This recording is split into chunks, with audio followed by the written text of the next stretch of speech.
Hello, good evening. My name is Peter Bonfido. I'm the director of the art galleries here at Austin Community College. And it's my pleasure to welcome you to tonight's Artists in Conversation event. This is our spring event, Artists in Conversation, and it's related to the food, shelter, water projects by 4 Texas photographers exhibition.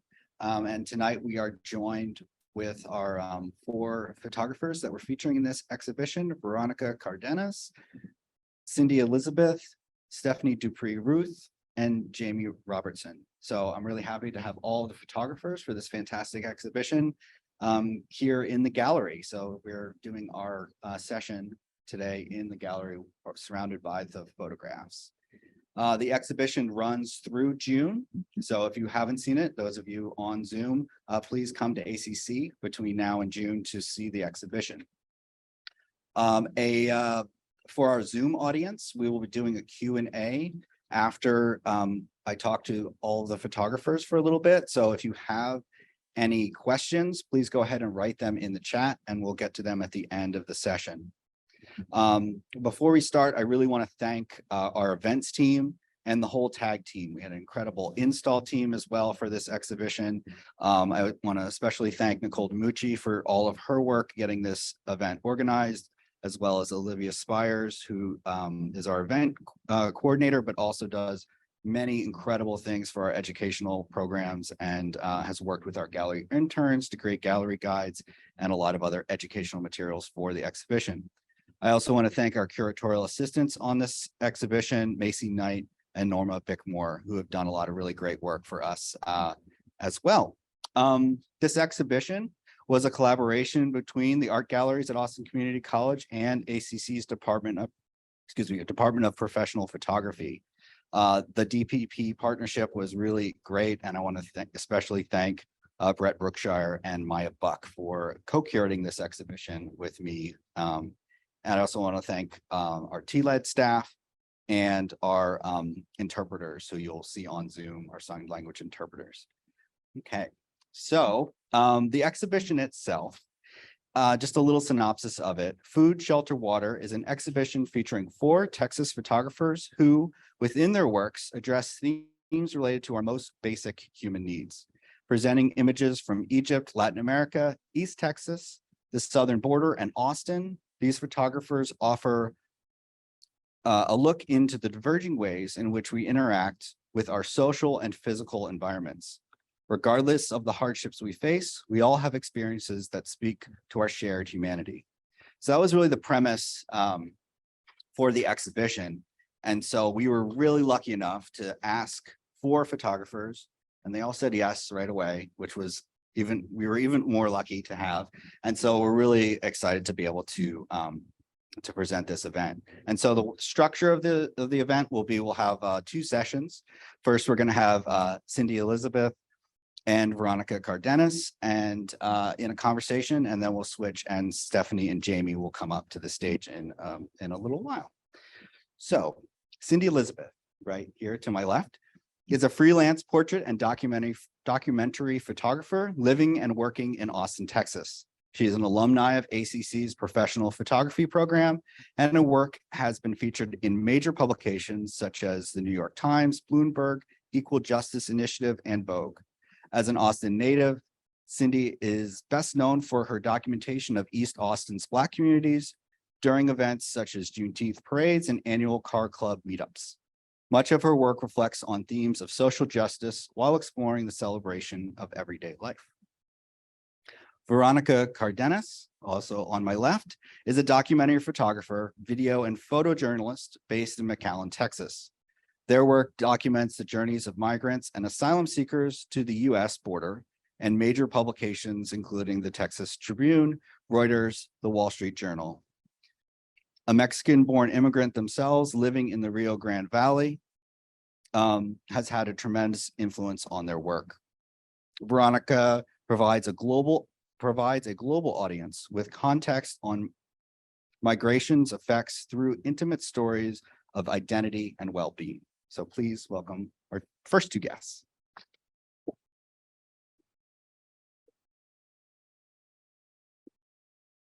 Okay, so I'm going to start the conversation, and the way we conceptualize the different breaks or the different sessions is to think about in some ways looking at these photographs together. So we have the luxury of having them really right behind us and being surrounded by them. But one of the common threads that I find in your work, or at least this selection of your work, is the human form is very prevalent in your work. And so I kind of want to unpack that a little bit as we go through the conversation, but I think it's more important to start the conversation with thinking about the subjects themselves and talking about your relationship with the subjects in your photographs. So could you maybe just start talking about, how do you interact with the people when you're photographing them? Yes. Thank you for that beautiful welcome and introduction. I tend to approach every image in the same way, especially when I'm dealing with people and not just things or places, but I love to approach image making by building a connection and through building trust, and from a place of collaboration where it's not just me taking someone's photo. I love to think of it as more of a collaborative effort. And that lends to more authentic representation and really capturing the truth and the realness of who someone is.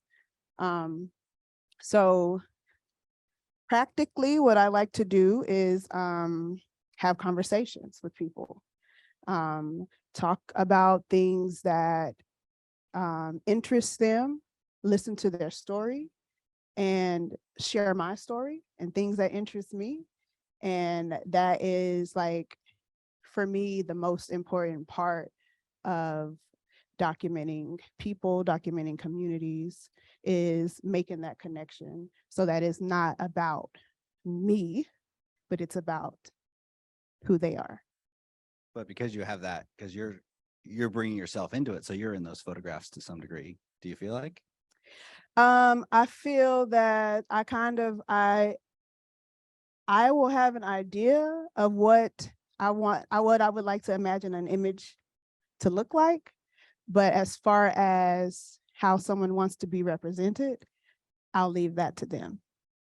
And I'm not going to make that decision for them. Vera, do you want to talk about your subjects as well? Yes, so can everybody hear me here? Okay, we're good. Perfect. So thank you for being here, and for the folks that are watching online, thank you as well.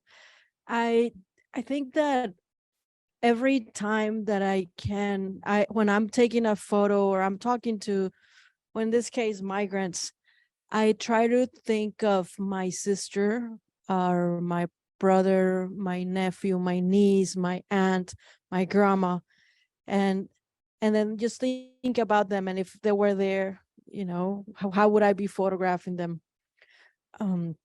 Sometimes you really don't have much of an option, and you just photograph what you see because it's important, because it's news, and you need to show what's happening. But sometimes there are those moments where you can sit down and talk to them, and also see how you can relate to them, because we have more things in common than we think.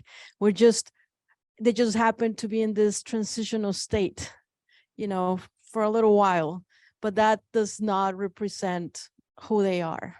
This is just a small fragment in their lives. So I just think, if I was a migrant, how would I like to be photographed? What would I be okay with? And if I'm not okay with that, I probably don't take the photo. Yeah.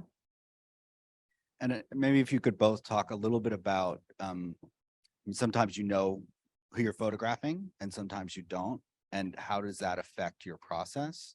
Vera, what you were just saying about, kind of thinking about them as someone that you do know. And that's really, I think, an interesting way that not all of us would approach it. But maybe you could talk a little bit about that too. Like, is there that difference? I mean, I guess you get to know them, right? After you photograph them too. So there's that interplay. Yeah, my first thing is always like, okay, how can I connect with this person? I've seen, and this is, I don't know, no shade, but I have seen photojournalists in action. I've seen how some people show up, and I see what their work looks like as a result of how they show up. And I try to do the opposite of that.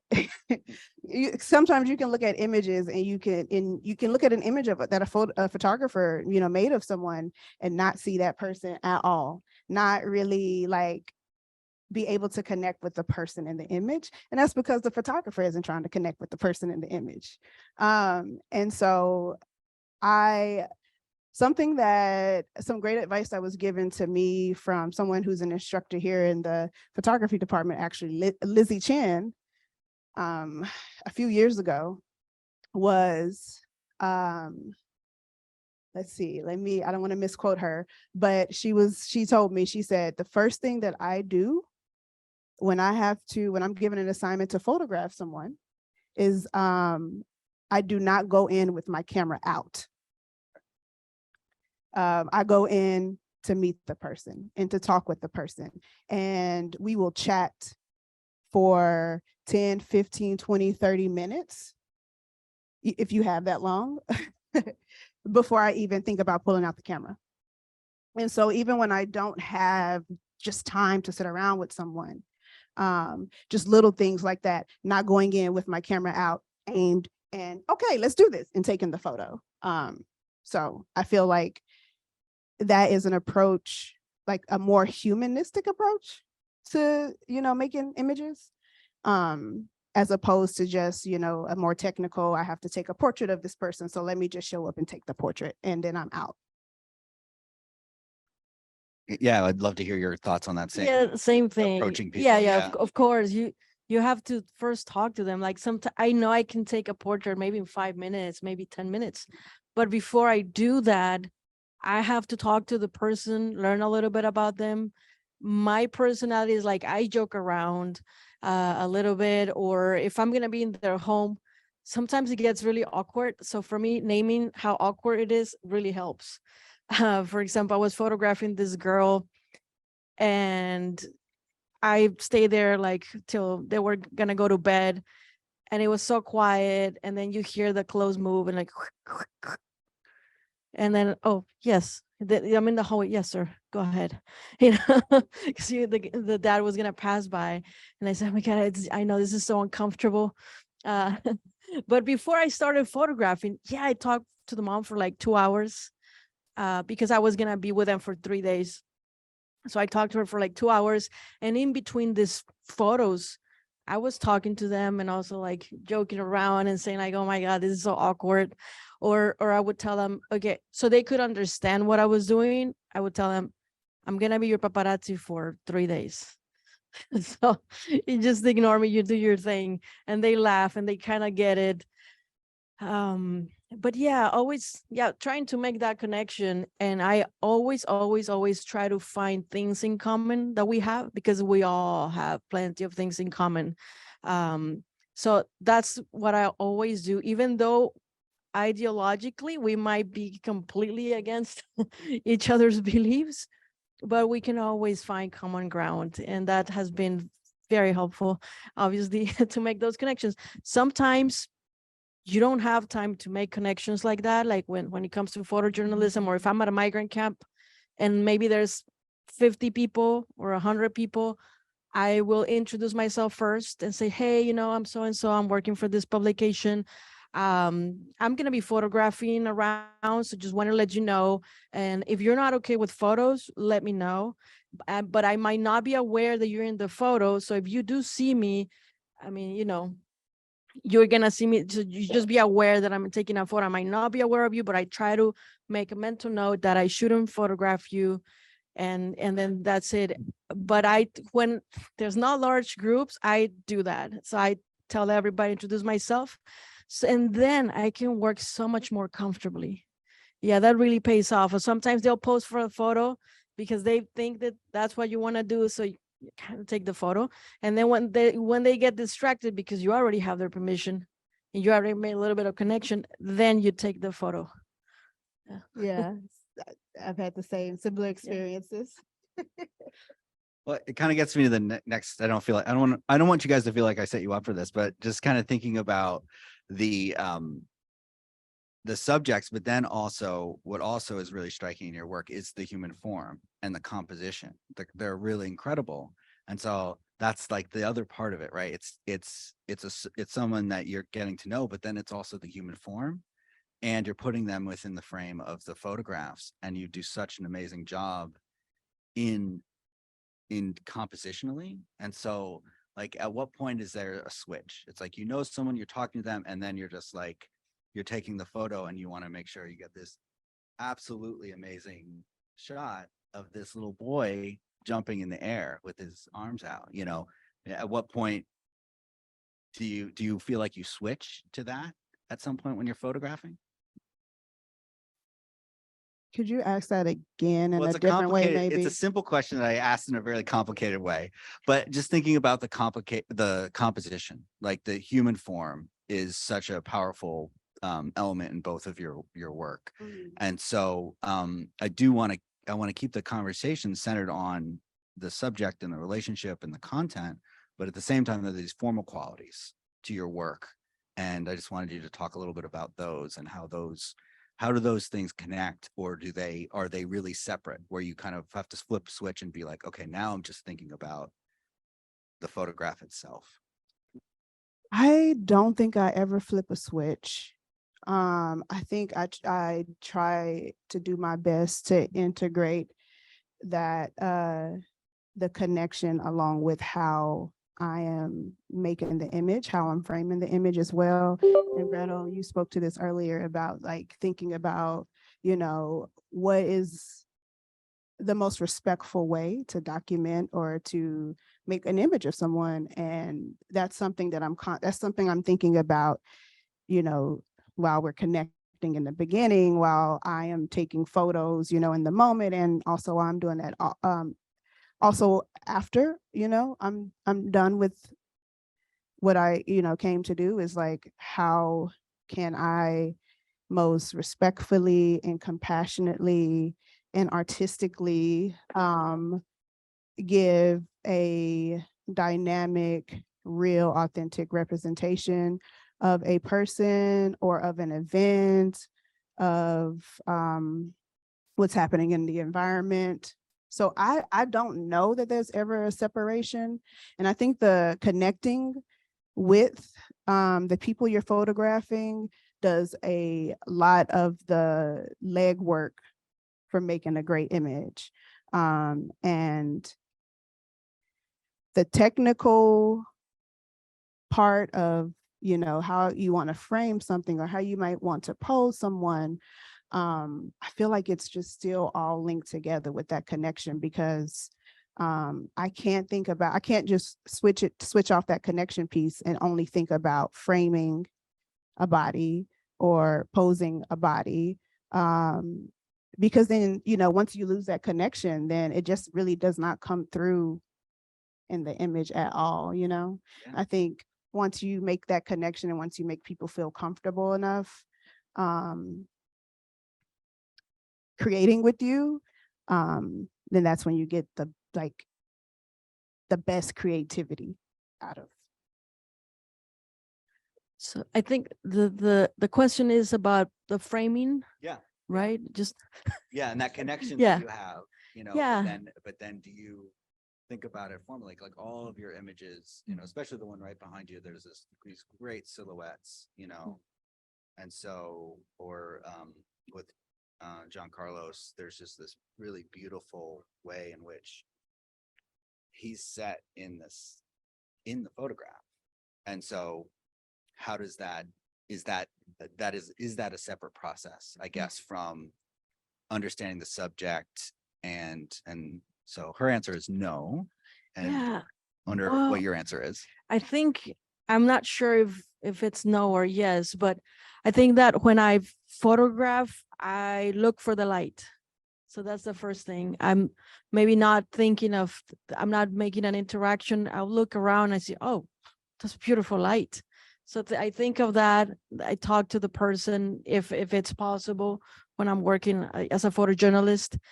And then I start talking to them before I take the photo and whatnot, if possible. Sometimes, I mean, there's the language, could be the language barrier, but then you kind of just let them know you're gonna take a photo, I guess.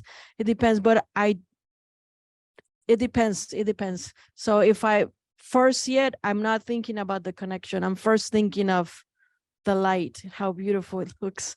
Or sometimes, I think like street photographers, that's how I started like getting more into photographing people through street photography. And so I'll look at a scene and I think, oh, the light is beautiful. This is perfect right here. But you know what? You just need one person to pass by right here. And I'm going to wait for that person to pass by. So I am thinking not about making a connection, but about, the framing. So I Right. guess it depends. Yeah. Okay. Great. I think we're going to move on. Cindy, maybe I'll ask you a question about East Austin. And so just like to hear, what does East Austin mean to you? And how do you balance representing it while also providing the world with an understanding of its communities? To me, East Austin means a lot of things. East Austin is home. It's where I was raised. It also means loss at this point in time. When I think of East Austin, I think of transition. I think of displacement. I also think of vibrancy, and I also think of resilience, and I think of beauty. So it's, it has a lot of different meanings for me right now. And I want to make sure I'm understanding the second part of your question. Are you asking, how do I balance being from East Austin as well as representing it in my work, or? Yeah, am I basically. misunderstanding? Yeah, Okay. basically. And is that, I mean, well, that might even be a fair question, Mm. in a way, which is, Yeah, no, my documentation of East Austin really started as like a way to interrogate my feelings around what was happening and feeling unsettled. And so picking up the camera was a way for me to like really deal with all of those feelings, and seeing, how communities came into East Austin and repurposed so many things in East Austin, as if no one was there, really made me even more determined to begin documenting the histories, the stories, and the vibrancy of the community in the historic community in East Austin. As a way, it was a way for me to say, I'm still here, we're still here, and we should be part of the conversation with what's going on. could you, just to follow up on that, can you talk specifically about these photos and the pool and how that, we've talked about that before, but maybe just talk a little bit about that relationship. Yeah, so the photos that are part of this exhibition came about while I was working on a public art installation with the local arts organization here in Austin, Forklift Dance Works. They put together a performance that was, they choreographed with community members, with aquatic staff, and used it as a way to like create art and tell the history of the park and of the area. And so these photographs initially were just me wanting to like play around with imagery for marketing purposes for the event. But so the youth that are in these images were all either their parents or their grandparents were part of the performance. And so they were there at the pool getting ready for their rehearsals and things. And so I, just talked to all of the kids, let them know what I was doing. And I really just let them show me how it was that they wanted to be photographed. And so once they realized that I wasn't, dictating what they should be doing and where they should be, they just really like were so free and was, one by one, hey, miss, look at this. Hey, miss, look at this. And so it was just such a beautiful, collaboration between me and the kids of like me just really capturing them in their element and being like unrestrained and having the freedom to just jump in the water any kind of way that they want to, play around in the water. The lifeguards wasn't messing with them. They gave us a pass. So like they were just like really excited. And so that's how these images came about. And, water and has like a really, interesting history with African Americans, going back to the transatlantic slave trade, going back all the way back then. And then, post-slavery, Black people in many communities, but especially I know for a fact here in Austin, were not allowed to publicly swim or swim in public swimming pools. And as a result, there's a lot of African Americans who don't know how to swim, but it's because they were literally denied access to public pools. And so it's just documenting these youths at the pool, like was just really a way to kind of like appreciate and celebrate the fact that Black kids could be safe in a public pool, could be free in a public pool, and could exist without any inhibitions in a public pool. Yeah. Well, it does all of those emotions definitely are in those photographs, that definite freedom that the human body has. And it's just, those are incredible photographs. So Thank you.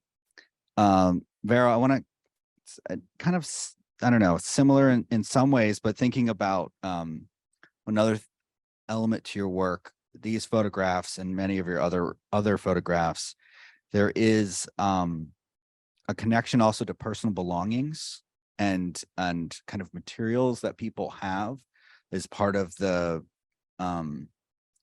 in our conversations over the last few years, thinking about these microeconomies that exist within the migrant experience and being given things or losing things along the way, and maybe talk a little bit about that, how that interacts with that experience and how that kind of comes through in your photographs as well.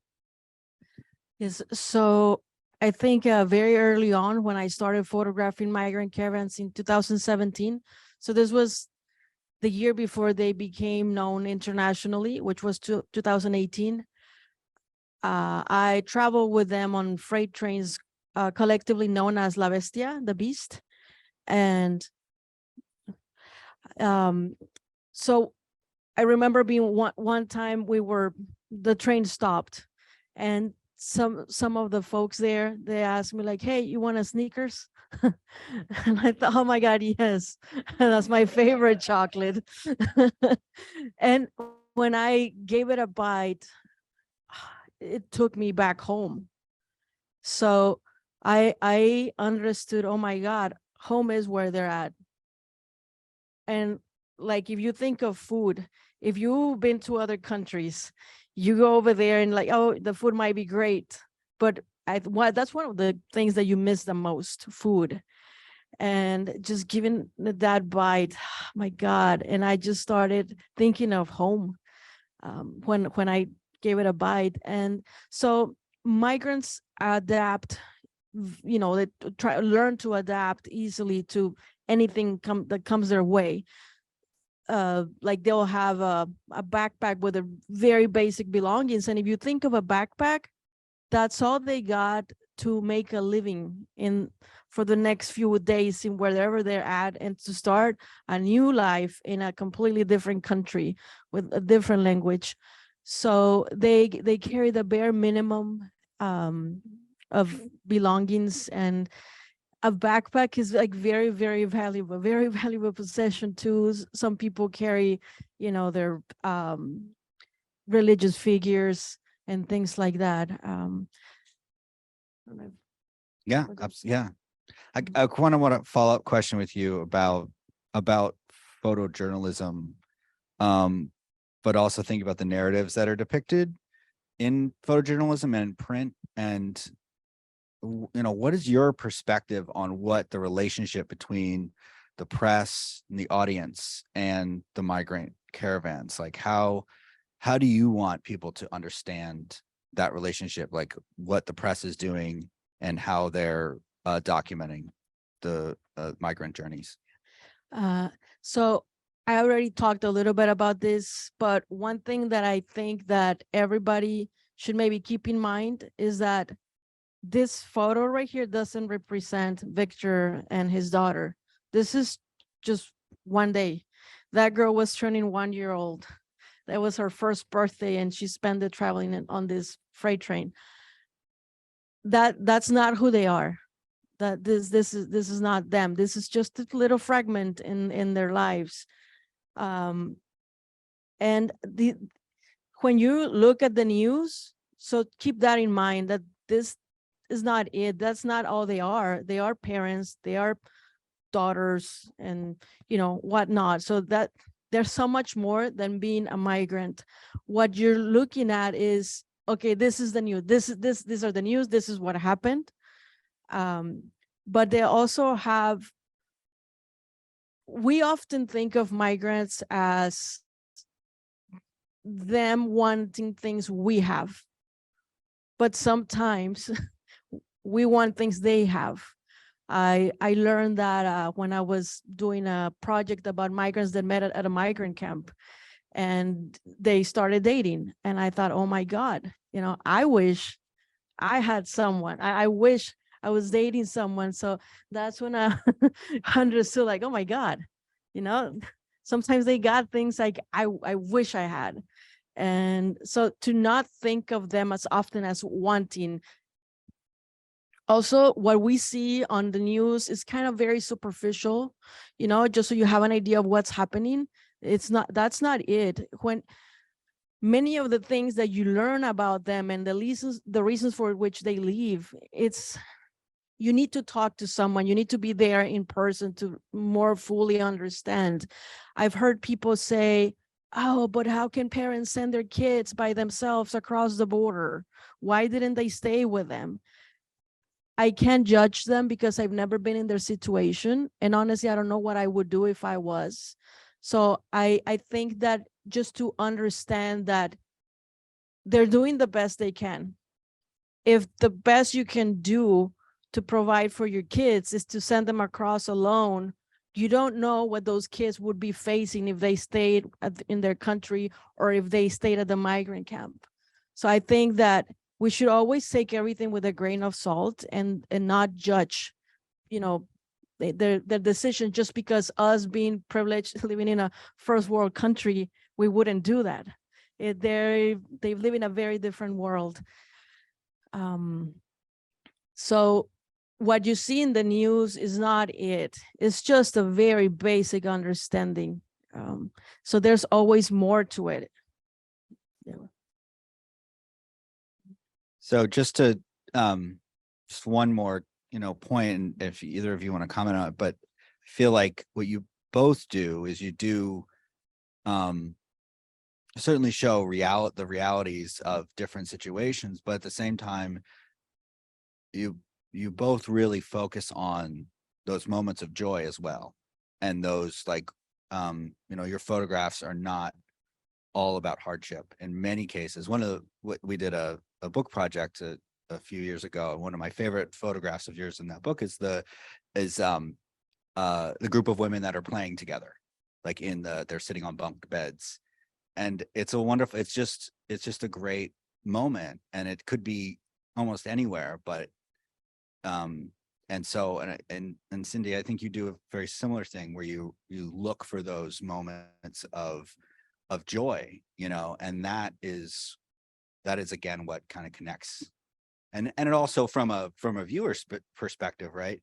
That's why these photographs resonate with people. That's why when people come in and we're sitting here monitoring the gallery, they come up to it. It happened this morning when I was in here. They just love the photographs because they can instantly connect with them. And so I just want you guys to know that that's definitely, I know it's difficult to do, but you're definitely accomplishing that. Thank you. Absolutely. That's a wonderful compliment.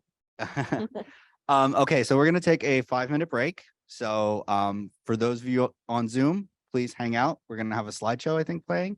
But don't go away, and we'll see you back in a few minutes.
I see why you're like.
Okay, hello, welcome back.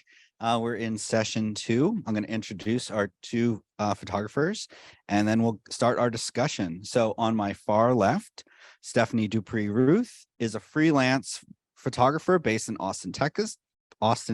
Excuse me. Her photographs have been exhibited in the US and internationally and collected by major institutions. In 2021, she published her first monograph, Where the Ocean Drinks the Sky, which combines street photography and fine art photography. She is a South Texas native who frequently travels around Texas, Mexico, India, and the Mediterranean, often returning to locations to document visible changes in local cultures. Much of her work is based on bodies of water and the way in which residents of these regions interact with their environments. Jamie Robinson, to my immediate left, is a visual artist and educator from Houston, Texas. Jamie is currently a lecturer at Sam Houston State University. She has been the recipient of numerous awards for her work, which has been featured in galleries and festivals internationally. Her work focuses on capturing the history of the African diaspora present within her current life and childhood, and does so by reflecting on Black communities in the South and her extended family's history. Robertson's focus on telling undertold or intentionally omitted stories of African Americans is a feature of her ongoing work. And I also want to say we have extended biographies also on our webpage, so you can also check out and find out more about all of our photographers. So please welcome our next 2 guests.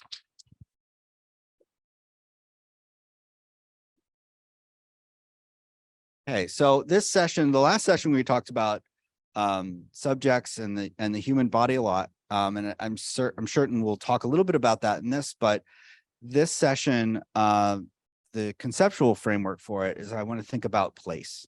And both of your work really does focus, work especially in this exhibition, focus on locations and thinking about place. The depictions of space or locales is evident in your projects in this exhibition. Could you talk a little bit about your process for capturing the essence of a place and the way that you want the viewer to understand it? And so one of the things that we've also talked with students about, do you intend the viewer to see the place through your eyes? So maybe Stephanie could start in thinking about the Egypt series in particular. So my process for capturing a place is very fluid. I go to a place and I think that every place has a mood or a feeling, and it makes me feel a specific way. So I start out by just documenting for my own personal remembrance of the things that I see and the things that I notice. And I try to capture how that place makes me feel. So when I present an image, I think that it's like a doorway that I show you what I see, but I leave the door open. And if I'm good at doing that, then the viewer brings their own experiences and their own expectations to that image, and they interpret it in a way that connects with them. Not sure if that totally answered your question, but that's kind of what I do. I photograph feelings that I have. Yeah, and you've talked about also we've in other conversations that you feel like you shoot intuitively. Always. And so that does inform the way that Yes. we see them too, Yes, is knowing that. I do. I don't go in with any preconceived notions about what I might photograph or what my narrative might be. I just photograph what moves me emotionally or mentally, and then later I go back and look at my work and see what threads start to show up and what narrative shows up. And it's a very unknown process. I just go with my gut and feel it. Jamie, do you want to answer the same question? Sure. So I guess for me, in particularly looking at the Charting the Afterscape series, it is through my eyes, and my personal connection with this landscape. This particular place in Leon County has been in my family for over 130 years plus, maybe 140 years. And so for me, it's about trying to stake claim that, you know, we existed in this place and that we're still here. It's not, the landscape is not used in the same way that it was, you know, 50 years ago, but it still exists as a place of solace, of retreat for my family. And so when I'm approaching making images of this landscape, I'm thinking about, you know, little kind of the future in a way too, because I have a lot of anxiety about what's going to happen with it. You know, there's an image that actually I think most of the images of the houses are of my great grandmother's house, and so with the exception of the one during the day, you know, I have a lot of memories going to that house on the weekends and playing in the front yard, and so you know, a lot of the scenes are things that kind of feel like the memory of that place. But you know, when I'm presenting it to people, I hope that people can get a sense of home and a place and how significant this place is. It's been really great to see people respond to it, and that, you know, even cross-culturally, people can still relate to, you know, a rural environment, because you know, there are a lot of places like that in Texas that people, you know, grew up in the rural area and then moved to the city. And so having this work reminds them of home, and also shows that this is a place that is worth photographing as well, that it's not, you know, something that you leave behind and forget. It's still important and relevant to this day.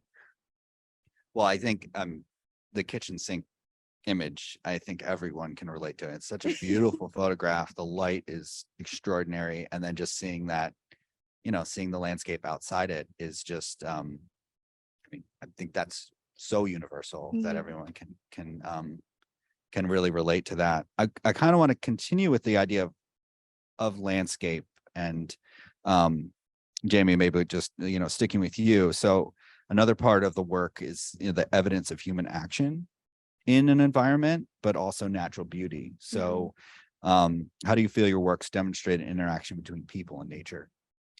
I think that my work is trying to show like a contrast between the two, especially in the images of like my great grandfather's house, where we can see that the house is there, but is obstructed by all of the natural beauty around it. That nature has basically reclaimed this space, right? The house eventually, you know, when it was well cared for, the area was, you know, manicured and cut down so that, you know, you could see, but now everything is closing back in on it. No one's lived in that house for maybe about like 20 years. And so this is 20 years of overgrowth coming into play here. With that in contrast to the house, my great grandmother's house, where it's perfectly manicured front lawn, there's a truck in the front yard, the lights are on, you know, someone's home. So I think for me, the work is trying to show this contrast between, there's some places that, you know, maybe we care more for And then others that they may feel abandoned, but we still care for them. It's just maybe the resources aren't there to care for them in the same way. So I think it's, like a contrast between the two, or this trying to find a balance of walking the line between showing how people are interacting with the space. It's definitely kind of the same question or similar question, this idea of people in the landscape or in nature. And of course you have one of the most famous natural features probably in the world, the Nile, to work with here. Well, people live on the Nile, they swim in it, they work on it. And so having bodies of water or any place for that nature that people are, which is everywhere, it's a great thing to be able to show how people engage. And I think Vero said, we have so much in common. So no matter where you are, it's very easy to find commonality and see, how people are the same and how they interact with their environments. And I think it's a nice way to document that is just showing either people in the environment or evidence of people in the environment. Can you talk a little bit about especially the photograph, the one that I have really large on the wall, with the ripples and the sugar refineries in the background, and just talk a little bit about that image in particular. So in Egypt, there are many like sugar factories along the river, and they pollute basically. And the pollution just floats across the river. And when the sun is not quite high in the sky, but almost ready to go for sunset, but not quite, it creates this, it looks like a sunset, but it's sort of a surreal sci-fi look, if you will. And it just floats across the river. And I find it very peaceful and beautiful, even though it's probably a very negative thing. People breathe the particles in the air, and you can see them at a distance, but not close, but they are there close. And I find that you can have beauty in something that's also probably not the best for us as a humanity. But this is just also a testament to people who work on the river, work by the river, live at the river. It's an integral part of life in Egypt. And everything centers around when the river's high and when it's low. And that determines what happens. Whether it's the sugar factories or it's the, little islands that pop up and they make charcoal or use it for storage or whatever. It's just a lifeline, if you will, for people in Egypt. And is that one of your intentions, to show that relationship? Or does that come after, when you're back home kind of sorting through the images? No, I think it's intentional in that I like to say I'm a culture vulture. And I really pay attention to what happens politically, economically. When I'm traveling, I want to know what people's lives are about. I want to know how they work. I want to know how they eat, where they live. So these are things that I consciously pay attention to. So when I made that image of the particles, dust, smog, whatever it is, I was thinking about people that work in those factories and people that live on the banks right there, and it just covers their house and their area. And so it is definitely conscious on my part in the beginning. I start with curiosity. Jamie, kind of thinking about how the way this project in particular, other projects develop, where is that, obviously this is something you've known about your whole life, so it's a place that you're intimately familiar with, but where does the photography project kind of enter in there, and how does how do you move that concept forward, I guess, in some ways? Can you restate the question? Well, just like, how does your project develop? You knew probably for a long time that you were going to do a project based on No, I this? didn't. Okay. No. Well, then please tell us that story. I I started photographing my great grandmother's house really out of just trying to become a better photographer at night, and really wanting to practice, shooting at night. And, we were there for like some kind of family event. And so I'm out and just shooting. And even like there's the images where we do have people in them. Those are from our family reunion. My intentions were to photograph the reunion for posterity so that my family could have the images. I wasn't thinking that I was gonna I thought I was gonna maybe use some of the images that people were not in, because I was trying to be very careful about, having my family on display, in an exhibition in that way. But when I got to like the end of the MFA process and I'm looking through everything, and they all just kind of fell into place, like the images. This is like 3 or 4 years of photographs put together. Me, structuring like little still lives of the Bible and the knife together, or going to visit the cemetery. Like this is all over a course of several years. And again, that anxiety about what's going to happen to this place, and the fact that I don't get to go there as much as I used to when I was a kid. When I was a kid, I was there every summer. We spent the entire summer up there, and there's nothing to do but play outside or help shell peas, or, like all of the like rural things that kids have to do. You just kind of, you're on a farm basically, right? And so I was feeling like I was starting to lose some of those memories. And I knew that, this is a place that's available to me. This is a place that has a lot of meaning to me. But then when looking it up in any kind of official record, it says that, Egypt community is a ghost town. And that was the end. And that really, that sentence was the catalyst for me to be like, no, this is not. This was a thriving community. Maybe people don't live here as they used to, but there are still families here, and people come back, and they still have, church services on the third Sunday of August, so it's not a ghost town. There are people here, right? There is a history here too, as well. So, it really kind of started to form together over the course of 3 or 4 years. And that, I wouldn't say that spring 2020, when I'm like, you got to put something in the gallery. Everything just kind of gelled and just came together, and it formed into a book. Well, I think that's also great. Both of you just kind of great advice too. Just like go out there and create and take pictures, and you don't always know where the end of the line is going to be, and it's not over, right? There are all of these things I think for both of you. It's just one stage in a larger project, Right. potentially. Absolutely. But so sticking with you, Jamie, and you kind of answered this, but maybe kind of putting a little finer point.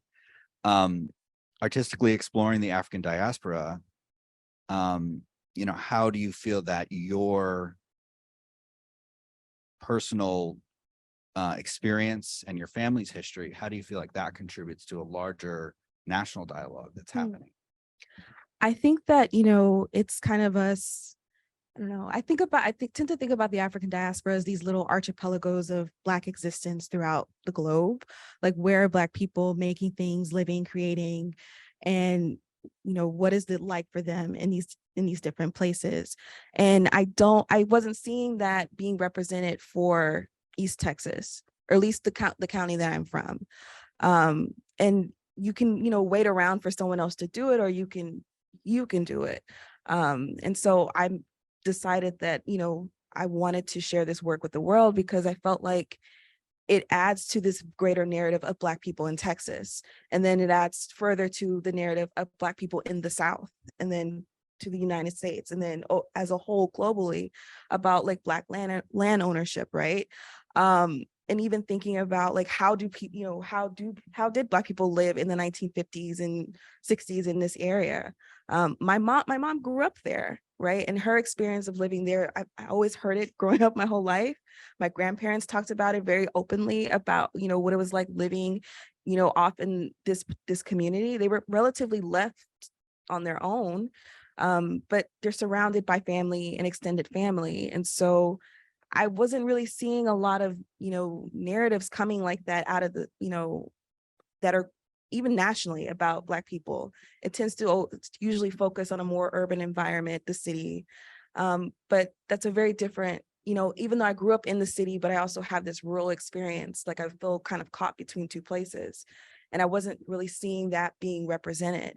And I know that I can't be the only one. I know I'm not the only one. There are lots of people who have this feeling of growing up in between two places. And so for me, this particular body of work is a way to kind of mark that we are here, like that we exist in this space. We have a history in this place. And that is worth knowing. It's not just meant to be like a secret private thing for my family. Like our history is worth knowing publicly for, the greater understanding of Black people in the US. That's that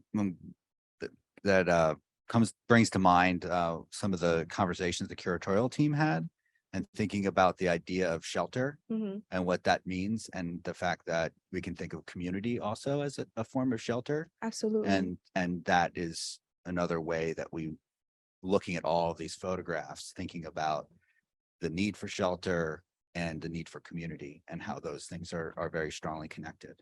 Yeah. So Stephanie, let's move a little bit more towards water. And thinking about these works obviously on the Nile, but your larger body of work, you're very drawn to water. Many of your book is about water as well. So how do you feel that because you've gone to so many different places, different bodies of water, how do they influence your work over time? And you go to someplace new, or you go back to the same place? Well, I grew up very near the coast in South Texas. And so I was around the water a lot growing up. And when I left, a lot of people from my hometown said, "You're going to miss the water." And I said, "You don't know what you're talking about. I'm out here."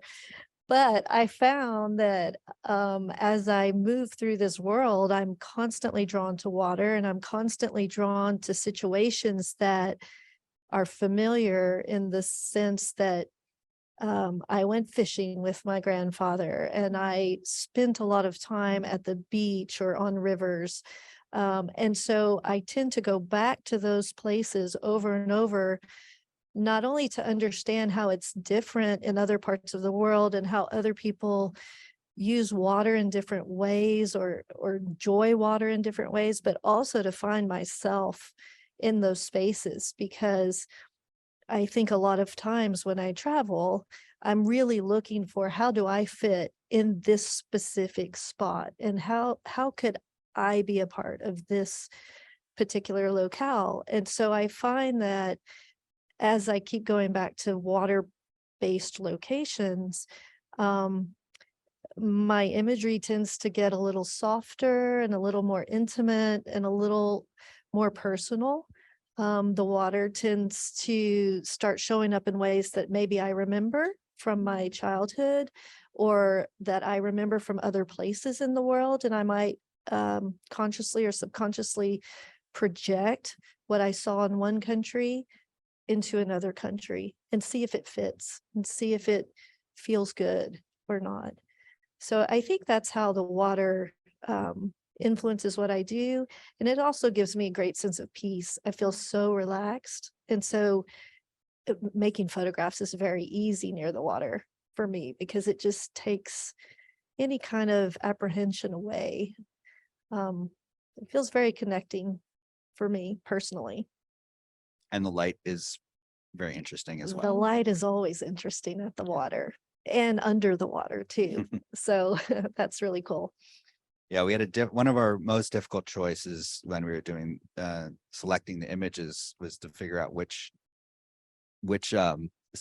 series. And you have an incredible series from Mexico and fishing along the water there. So I definitely tell people to go to your website and look at Thank some of you. those photographs, because those are extraordinary as well. Thank That you. was a tough decision to make for us. And so, but we did want to represent a project, because really this exhibition, zeroing in on different projects, allows people to understand that the focus and attention that you're each paying to these projects is there's a continuity between the images, and there's also a way that it kind of brings people, in this case, to those places, or in the other to where those people are, and that's very important. Okay, so Jamie, thinking again about water, I also want to mention our the video installation that we have, which is one of a number of projects, video projects that you've done about water. And so maybe if you could talk a little bit about that, and I'll tell our Zoom viewers to go to your website and see, they can see excerpts of your other water projects. So maybe talk a little bit about those. Yes, absolutely. So the video that's playing in the window display is called Waters 3, A Question.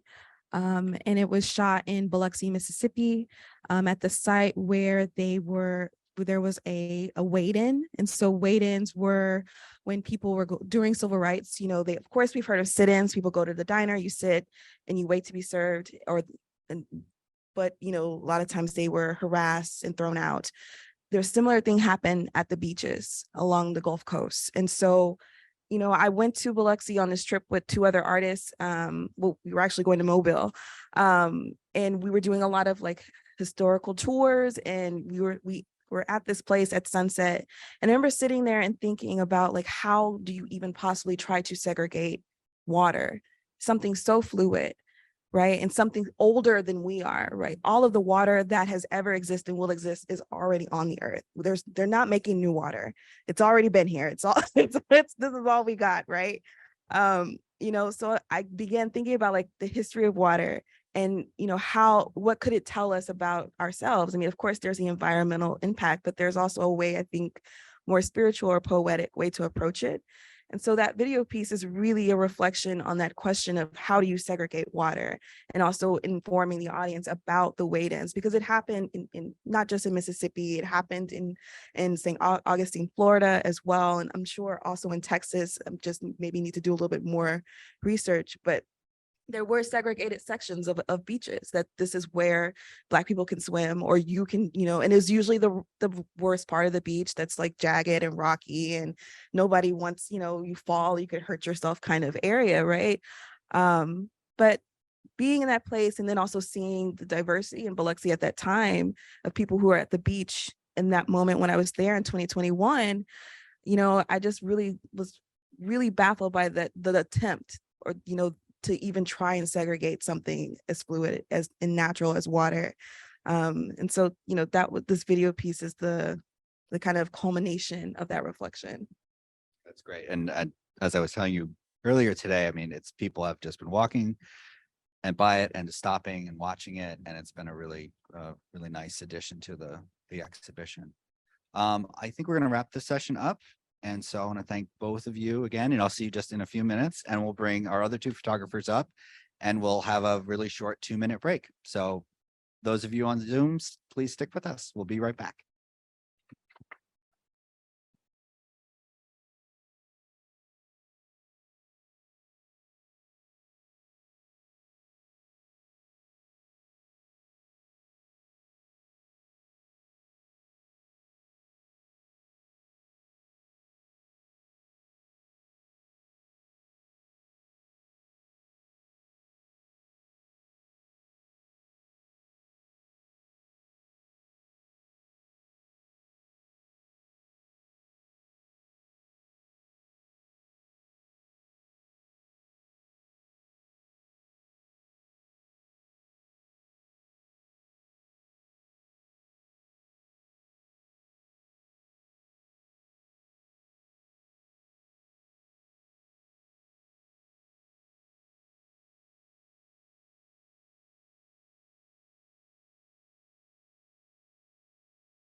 Okay, welcome back.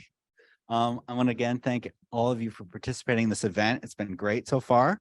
We're going to move to some questions. So if you're on Zoom and you have questions, please put them in the chat and we'll have them asked to our guests.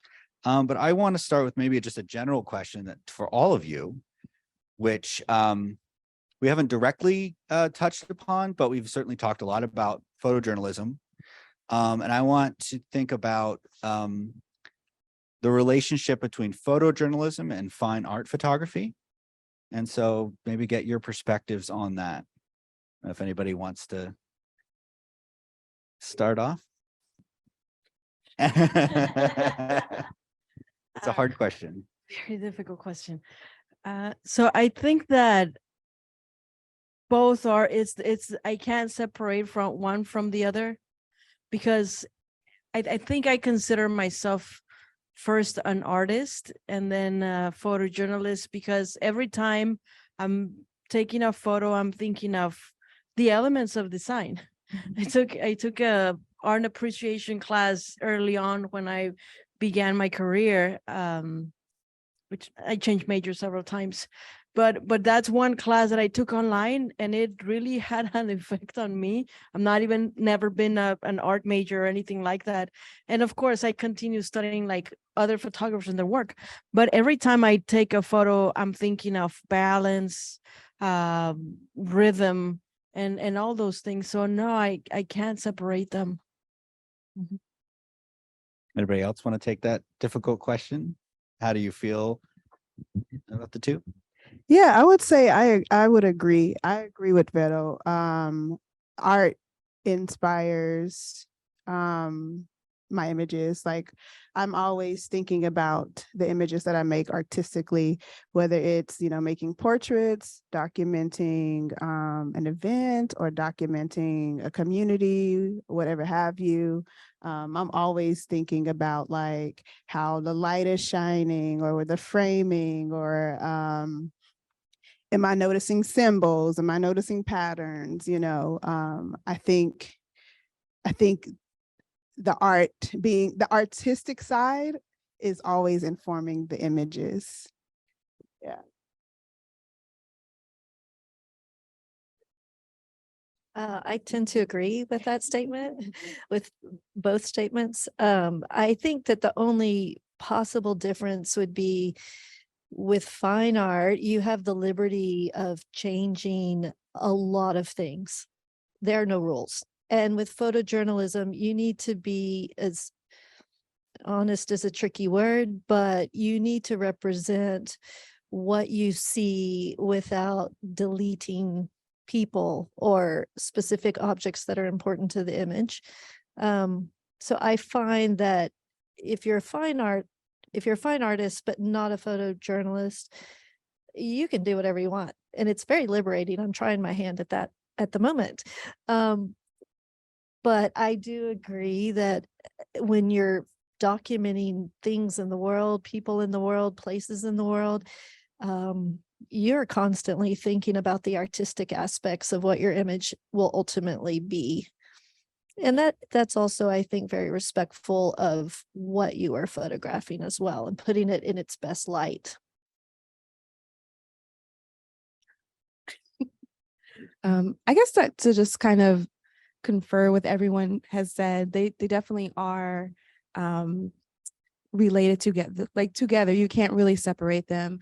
And as I've seen a lot of fine art photographers who will say they dabble in documentary photography, and maybe documentary photographers will say they dabble in fine art photography, but I think both of them are very inherently linked. And to, what Stephanie was saying about, the ethical parts of it, with fine art, you can you can push things and be unethical as a way to kind of raise awareness of the ethics, maybe. But if you are reporting on a situation, you have a responsibility to, as you were saying, represent this in the most ethical way with integrity to the people that you're representing as well. Whereas, fine art, I think I don't know if sometimes it can be good, sometimes it can be bad, that people can get away with being unethical. And they'll say that it's, you know, avant-garde or cutting edge, that they can do that. I'm kind of on the fence about how about how that's done. But I definitely think that the two, you know, they're both, of course, photography, the two, you know, genres of photography are closely related, and they will always, I think they will always will be, because I think to be a successful photojournalism, you have to have that art aspect to it, right? The approach to lighting, to composition, all of that, it really matters. So it is in some ways a question of audience too, and the relationship you have with the audience. And if it's in a newspaper, it's somewhere that there's that expectation from them. Whereas if you're walking into an art gallery, it's a very different expectation. So I think that's an important thing to think about. Great. Yeah. I just want to say something that I thought of in this moment with that image back there on the back wall with the little boy flying. Speaking of photojournalism and, you know, the integrity and ethically speaking, wanting to represent a scene in the truest way. Sometimes I don't know about y'all, but when I am not out, you know, my photojournalism hat is off, right? I still sometimes struggle with like, should I remove this element from this image?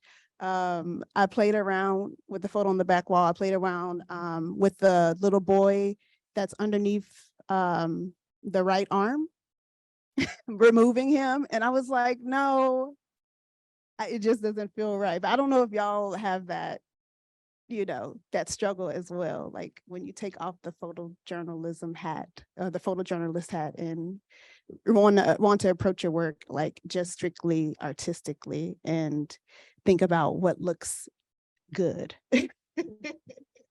what's not distracting, or, you know, whatever. You have to look, we've had the good fortune of being able to look at that image a lot, you know, because and it takes you a while to see that other figure. Like you don't even, because the other figure is so dominant in that you do it obviously because you're looking at it and you're thinking about it, how to present it, but it takes a long time to even see that figure because of the composition is so strong already. So yeah, it's interesting because that's good. Okay. Is there any questions? Okay. So Olivia has a question from our chat.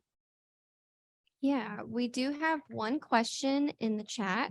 So Kara says, as an embedded photographer, how long will you stay with a family or a group? And how does that interaction affect you and your subjects?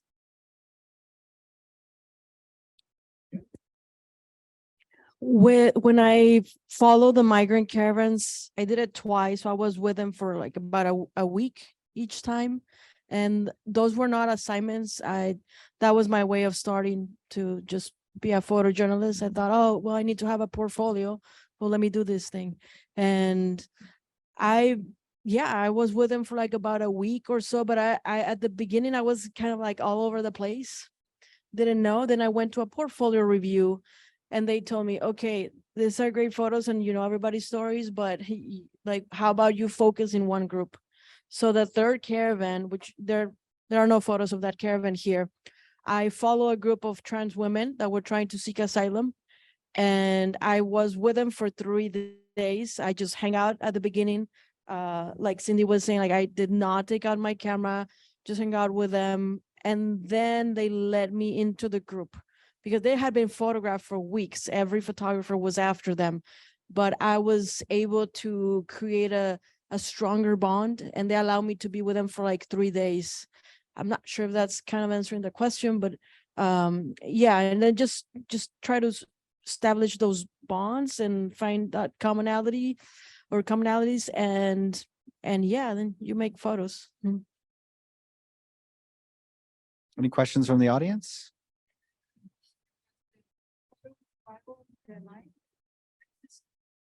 The photo with the Bible and the knife, what is the story behind that? So the photo of the Bible, the knife, that photograph is called Psalm of Protection. That has to do with the story that my mom was telling me about her grandmother growing up and how she used to keep a Bible open on the side of her bed with a knife across it. This was also when there would be really bad storms. They would have to go into a little hall closet and they would have a Bible with a knife across it. And the Bible is always open to Psalms 91, which is the Psalm of protection. And so no one could explain why she would do this other than, maybe the Bible brings comfort. But as I was learning more about the remnants of African culture that are left in African American culture, I was reading more about how the Bible becomes like a symbol of power or a talisman, and the kind of in the same tradition of like the West Central African talismans and like little like mojo bags and things like that. And so I'm trying to recreate this moment in that image through still life. Because it's a story that's like seared in my mind. And in every time I go to my grandmother's house, she has Bibles in every room open to that same, verse. And the pages are like old as dirt and like terrible looking, but you open the rest of the Bible, it's clean because it just stays on that one page like for years. And it's meant to be like, this is the thing that protects the room, protects the home. So it's me recreating some of my family's like mythology in within that image.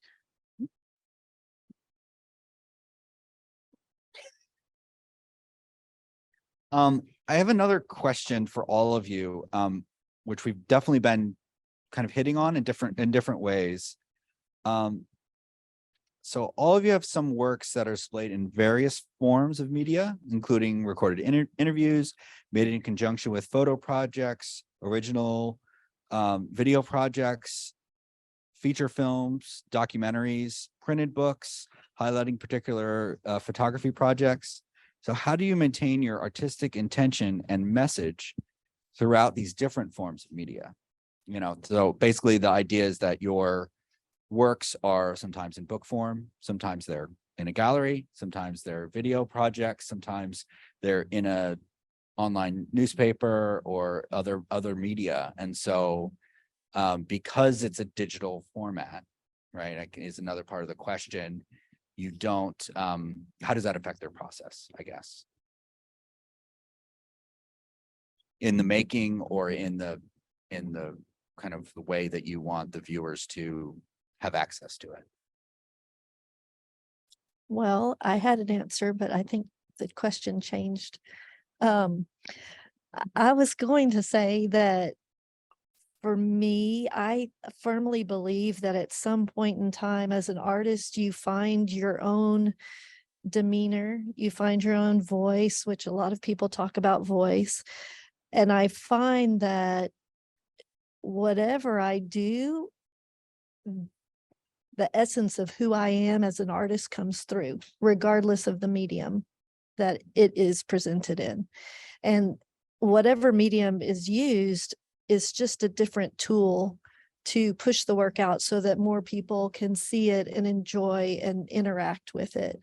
I just think that the world is a much bigger place than one person, and the more channels you can use to push your work out is a fantastic tool.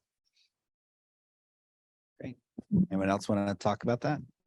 Yeah, I'll say that, initially when I started experimenting with other media forms, it began as a way to kind of assist with the visual storytelling and the image. So, if I'm documenting a community through portraits, I might want to interview them, as a way to like really give more history, give more background, and to give more, set the kind of sort of the stage for the visual element. And that's initially how it began. But there was something that you said that I wanted to speak to, but I completely forgot. So I will pass the mic. And if it comes back, if I think about it, I'll say it. I think for me, because the Charting the Afterscape series really came together first as a book, it has been really interesting to see how, presenting it as an exhibition versus a book differs. In the book, I had so much space. I had like maybe over 23 images in the book, accompanied by like family archival photographs as well. And sometimes that doesn't always get to be in the exhibition space with the work. Especially, if you're, depending on, the physical space of the gallery and like what else is happening. The book, I think, gave me the breathing room to kind of sort through all these images and to tell the story, and to really organize these images from, within a framework that was, made sense to me, in which I was talking about life cycles. So moving from night to day, you really get a sense of that in the book more, I think, than you still do in the exhibitions, but in the book, because there's more images that's kind of built over time as you're flipping through the pages, versus, in the exhibition, you're standing looking at the wall and everything's presented to you at once, and you kind of, maybe go up to the images one at a time and kind of take them in. So I mean, they're different experiences, but I think that, I don't know, both of them were very necessary for me, because I think, books are great when they're portable and, people can have them at their homes, but having an exhibition that's out in a space that's promoted, it also furthers this, my agenda of of, making sure people don't forget about this community, and marking this place, as I've stated before. So, I think, having multiple outputs for the work makes for more accessibility, and ultimately widens your audience, as everyone's been saying. I forgot to write one thing about the person that asked about how long I stay with them. So I learned from the first two caravans that I was kind of all over the place, which is fine too. But then the third time I focus in one group. And because I focus in one group, I was able to create way more intimate photos. But that comes with time as well, and like them trusting you.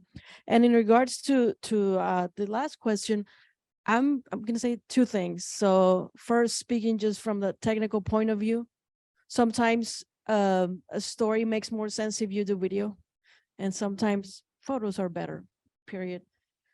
The second thing I want to add is that I don't have a book yet, but eventually I'll have a book, is that you might have a website for your project, but then maybe you buy the domain for 10 years, the domain name, 20 years, maybe 30 years, you die, and then where's that work? It won't be available anymore. So I think that's when like books are so important, even though I think maybe they'll become obsolete at some point. I don't know, maybe they'll live in Kindles and things like that, but having a book is so important, because how are people gonna look at like the important work, like your family's photos? Like, there are not a lot of people photographing their families and their traditions and what they did. So that's like so important. Besides just your family looking at it, like for other people to see it. So I think that's why books are very important. Yeah, I mean that, and exhibitions, they come and go too. As great as they are, and we get to enjoy and we get to be surrounded by the work, they're always limited, which is also important too. It's that you can experience it, and it has its life cycle, whereas a book is more permanent, especially if it's in a library, and then it can have a long, that's the really long life that a book can also have, so if it's in a collection. Do we have any other questions? We have another question from Olivia. Yeah, we have one more question from Zoom, from Dr. Cryer Williams, who is director of the Truth, Racial Healing and Transformation Center here at ACC. So small shout out to him. But he says, I think this has been touched on. A photograph represents a moment, not the subject's whole lives. But is there ever a struggle between not utilizing an image that you feel would be embarrassing to individuals?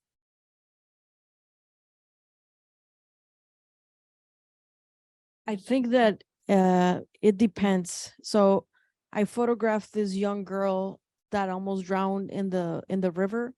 she was bathing. And sometimes you have to photograph reality.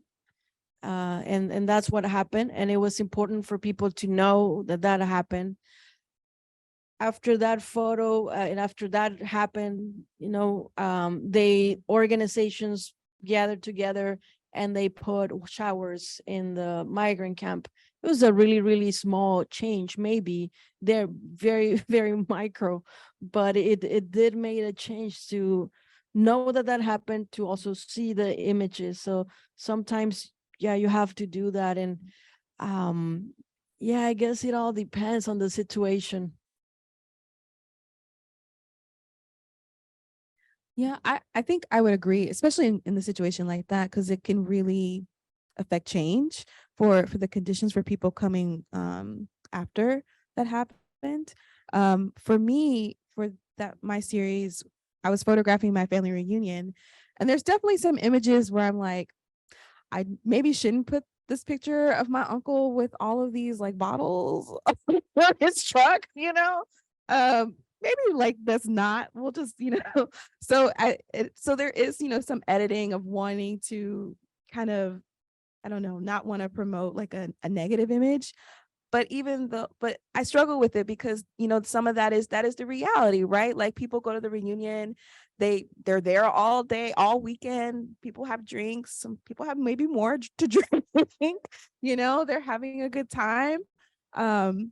And so I took those photographs. I still have them. Will they ever see the light of day? I don't I don't know.